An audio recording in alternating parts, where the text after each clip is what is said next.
Hunting the Deceitful Turkey by Mark Twain. When I was a boy, my uncle and his big boys hunted with the rifle, the youngest boy Fred and I with a shotgun, a small single-barreled shotgun which was properly suited to our size and strength. It was not much heavier than a broom. We carried it turn about, half an hour at a time. I was not able to hit anything with it, but I liked to try. Fred and I hunted feathered small game, the others hunted deer, squirrels, wild turkeys, and such things. My uncle and the big boys were good shots.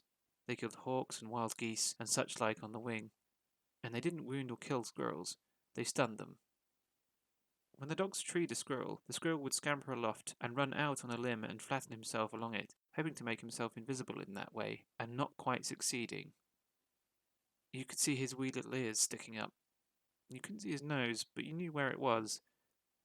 Then the hunter, despising a rest for his rifle, stood up and took offhand aim at the limb and sent a bullet into it immediately under the squirrel's nose, and down tumbled the animal, unwounded but unconscious. The dogs gave him a shake, and he was dead. Sometimes, when the distance was great and the wind not accurately allowed for, the bullet would hit the squirrel's head. The dogs could do as they pleased with that one.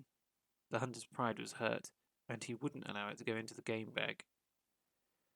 In the first faint grey of the dawn, the stately wild turkeys would be stalking around in great flocks, and ready to be sociable and answer invitations to come and converse with other excursionists of their kind.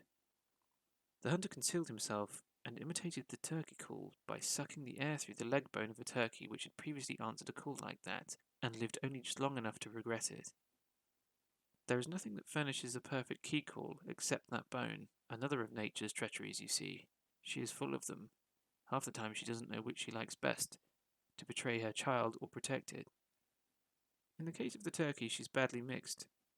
She gives it a bone to be used in getting it into trouble, and she also finishes it with the trick for getting itself out of trouble again. When a mamma turkey answers an invitation and finds she has made a mistake in accepting it, she does as the mamma partridge does, remembers a previous engagement, and goes limping and scrabbling away, pretending to be very lame. And at the same time she's saying to her not visible children, "Lie low, keep still, don't expose yourselves. I shall be back as soon as I have beguiled this shabby swindler out of the country." When a person is ignorant and confiding, this immoral device can have tiresome results. I followed an ostensibly lame turkey over a considerable part of the United States one morning, because I had believed in her and could not think that she would deceive a mere boy, and one who was trusting her and considering her honest. I had the single-barrel shotgun, but my idea was to capture her alive.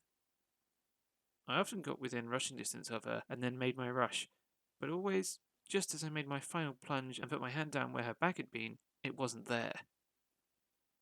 It was only 2 or 3 inches from there, and I brushed the tail feathers as I landed on my stomach. A very close call, but still not quite close enough. That is, not close enough for success, but just close enough to convince me that I could do it next time. She always waited for me, a little piece away, and let on to be resting and greatly fatigued, which was a lie, but I believed it, for I still thought her honest, long after I ought to have begun to doubt her, suspecting that this was no way for a high-minded bird to be acting. I followed, and followed, and followed, making my periodical rushes, and getting up and brushing the dust off, and resuming the voyage with patient confidence. Indeed, with a confidence which grew, for I could see by the change of climate and vegetation that we were getting up into the high altitudes, and she has always looked a little tireder and a little more discouraged after each rush. I judged that I was safe to win, in the end, the competition being purely a matter of staying power, and the advantage lying with me from the start because she was lame. Along in the afternoon I began to feel fatigued myself. Neither of us had any rest since we first started the excursion, which was upwards of 10 hours before, though latterly we had paused a while after rushes, I letting on to be thinking about something else, but neither of us sincere, and both of us waiting for the other to call game, but in no real hurry about it. For indeed those little evanescent snatches of rest were very grateful to the feelings of us both. It would be naturally so, skirmishing along like that ever since dawn, and not a bite in the meantime, at least for me, though sometimes as she lay on her side fanning herself with a wing and praying for strength to get out of this difficulty, a grasshopper happened along whose time had come, and that was well for her, and fortunate. But I had nothing. Nothing the whole day. More than once, after I was very tired, I gave up taking her alive and was going to shoot her, but I never did, although it was my right, for I did not believe I could hit her, and besides, she always stopped and posed when I raised the gun, and this made me suspicious that she knew about me and my marksmanship, and so I did not care to expose myself to remarks.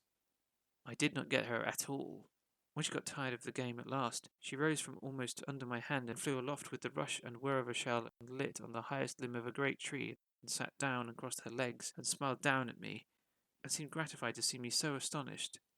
I was ashamed and also lost, and it was while wandering the woods hunting for myself that I found a deserted log cabin and had one of the best meals there that in my life days I have eaten.